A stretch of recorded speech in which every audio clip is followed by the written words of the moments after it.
कैसे जियोगे बिना मंजिल के? अगर ये पक्का ही हो जाए कि पता ही नहीं कहां जा रहे हैं, तो पैर कैसे उठेंगे, यात्रा कैसे होगी? तो हम कल्पित मंजिल बना लेते, एक झूठी मंजिल बना लेते, उससे राहत मिल जाती, लगता है कहीं जा रहे हैं। कोई रास्ता नहीं है, क्योंकि झूठी मंजिलों के कहीं कोई रास्ते होते? जब मंजिल ही झूठी है तो रास्ता कैसे हो सकता है?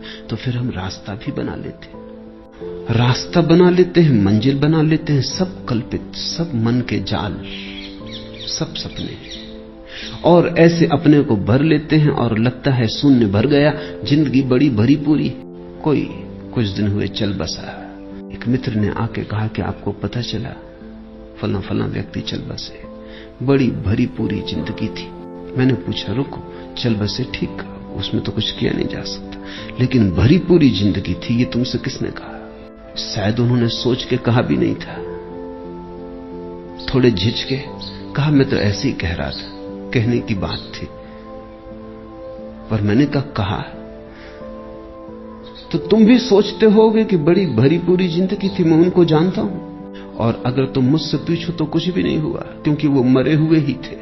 अब मरा हुआ मर जाए, इसमें कौन सी बड़ी घटना हो गई? जिंदा वो कभी थे नहीं, क्योंकि जिंदगी तो सत्य के साथ ही उपलब्ध होती है, और कोई जिंदगी नहीं है। लेकिन जो झूठ के साथ जी रहा है वो भी सोचता है जिंदगी भरी पूरी। कितने झूठ तुमने बना रखे, लड़का बड़ा होगा, शादी होगी, बच्चे होंगे, धन कमाएगा, यश पाएगा, और तुम मर रहे हो।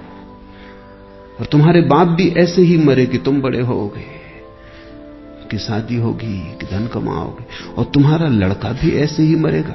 जिंदगी बड़ी भरी पूरी जा रही।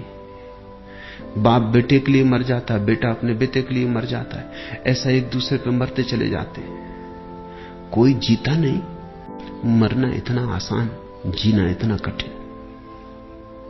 लोग सोचते हैं मौत बड़ी दुस्तर है, गलत सोचते हैं। मौत में क्या दुस्तरता है, क्षण में मर जाते हो। जिंदगी दुस्तर है, 70 साल जीना होता है, और बिना झूठ के तुम जीना नहीं जानते हो, तो तुम 1000 तरह के झूठ खड़े कर लेते हो। यश, पद, प्रतिष्ठा, सफलता, धन, जब इनसे चूक जाते हो तो धर्म, मोक्ष, स्वर्ग, परमात्मा, आत्मा, ध्यान, समाधि, पर तुम कुछ ना कुछ ताकि अपने को भरे रखो। और ध्यान रखना, बुद्ध का सारा जोर झूठ से खाली हो जाने पर है। सत्य से भरना थोड़ी पड़ता है। झूठ से खाली हुए तो जो शेष रह जाता है वही सत्य। गई बीमारी, जो बचा वही स्वास्थ्य है।